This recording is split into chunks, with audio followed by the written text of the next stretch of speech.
इब्तिदा है रब्बे जलील के बाबरकत नाम से जो दिलों के राज खूब जानता है। नॉलेज किंग के मोअज़्ज़ज़ नाज़रीन, अस्सलामु अलैकुम। नाज़रीन इकराम, आज की इस वीडियो में हम जो वाकया आपको सुना रहे हैं वो दो गुस्ताखे रसूल का वाकया है। इस वाकया में हम आपको बताएंगे कि किस तरह हुजूर पाक सल्लल्लाहु अलैहि वसल्लम ने सुल्तान नूरुद्दीन जंगी के ख्वाब में आकर दो शख्सों की तरफ इशारा किया था और उनके लिए क्या फरमाया था। वीडियो में जाने से पहले नए आने वाले नाज़रीन से गुजारिश है कि हमारे इस चैनल को सब्सक्राइब कर लें और बेल आइकन के बटन को दबा दें ताकि आने वाली हर नई वीडियो बर वक्त आप तक पहुंचती रहे। तो नाज़रीन इकराम, अब हम चलते हैं अपने वाकया की जानिब। नाज़रीन इकराम, सुल्तान नूरुद्दीन जंगी रहमतुल्लाह अलैह को एक ख्वाब में हुजूर पाक सल्लल्लाहु अलैहि वसल्लम की ज़ियारत हुई और हुजूर पाक सल्लल्लाहु अलैहि वसल्लम ने दो शख्सों की तरफ इशारा फरमाकर फरमाया, नूरुद्दीन, मुझे इनके शर से बचा। इसी तरह दूसरी रात भी हुजूर पाक सल्लल्लाहु अलैहि वसल्लम ने ख्वाब में जलवा फरोजी फरमाकर यही इरशाद फरमाया और फिर तीसरी रात भी तशरीफ लाकर दो शख्सों की तरफ इशारा फरमाकर फरमाया कि नूरुद्दीन, मुझे इनके शर से बचा। नाज़रीन इकराम, सुल्तान नूरुद्दीन ने जब मुतवातिर 3 रात हुजूर पाक सल्लल्लाहु अलैहि वसल्लम की तशरीफ आवरी देखी और हुजूर का दो शख्सों की तरफ इशारा फरमाकर फरमाना कि मुझे इनके शर से बचा, तो वो बेचैन हो गया और अपनी फरासत ईमानी से समझ गया कि मदीना मुनव्वरा में जरूर कोई वाकया ऐसा ज़हूर पजीर हुआ है जिसके बाद आक़ा दो जहां सल्लल्लाहु अलैहि वसल्लम ने मुझे ये इरशाद फरमाया है। तीसरी बार जब हुजूर पाक तशरीफ लाए तो रात का कुछ हिस्सा बाकी था। सुल्तान उसी वक्त बिस्तर से उठा और बहुत सा खजाना हमरा लेकर 20 मुकर्रबाने दौलत के साथ दमिश्क से मदीना मुनव्वरा की तरफ रवाना हो गया। नाज़रीन इकराम, 16 दिन के सफर के बाद मदीना मुनव्वरा पहुंचकर सुल्तान ने खजाने का मुंह खोल दिया और मनादी करा दी कि अहले मदीना पर आज दिरहम दिनार की बारिश होगी। हर छोटा बड़ा इस खबर को सुनते ही बारगाह सुल्तानी की तरफ दौड़ा। हर शख्स बारी बारी बादब होता था और अनामो कराम से मालामाल होकर रुखसत हो जाता था। इसी तरह सारा शहर सुल्तान की नजर से गुजर गया, मगर वो दो गुस्ताख जो ख्वाब में दिखाए गए थे और जिनका हुलिया पत्थर की लकीर की तरह सुल्तान के दिमाग पर नक्श था, नजर न आए। आखिर सुल्तान ने रोज़े नबवी के बाद खुदाम से दरियाफ्त किया कि क्या कोई ऐसा शख्स तो बाकी नहीं रहा जो इनाम लेने ना आया हो। उन्होंने अर्ज किया कि और तो सब लोग हाजिर हो चुके हैं, फकत दो खुदा रसीदा बुजुर्ग वो नहीं आए जो मगरिब के रहने वाले हैं और दिन रात इबादत करते रहते हैं।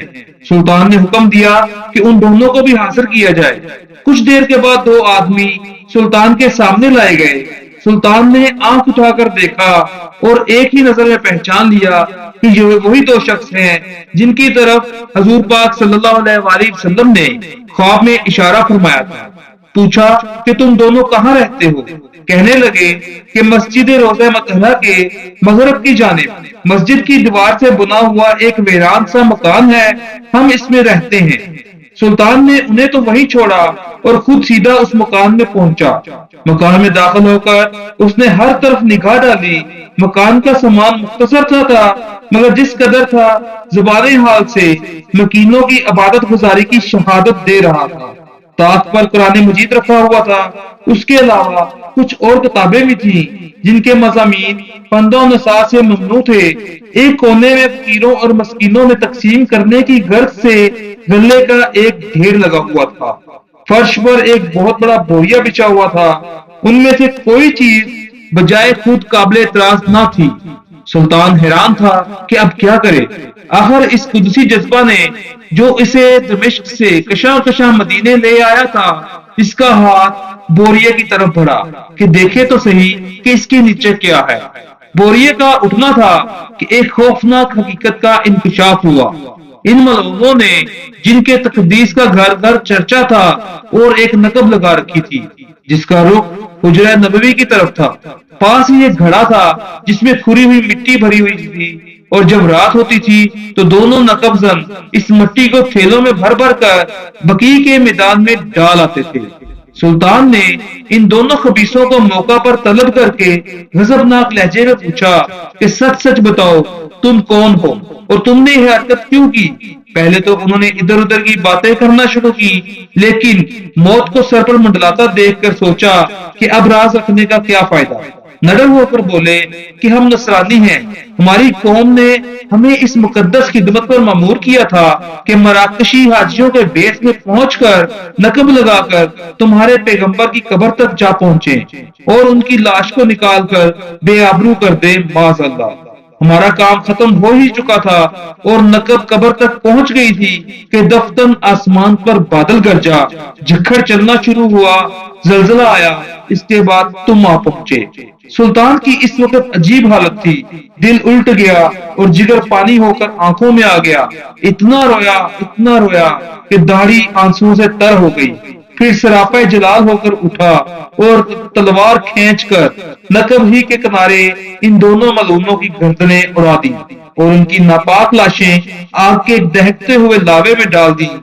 رسول پاک صلی اللہ علیہ وآلہ وسلم کی جناب میں گستاخی کرنے والوں کا یہی حشر ہونا چاہیے۔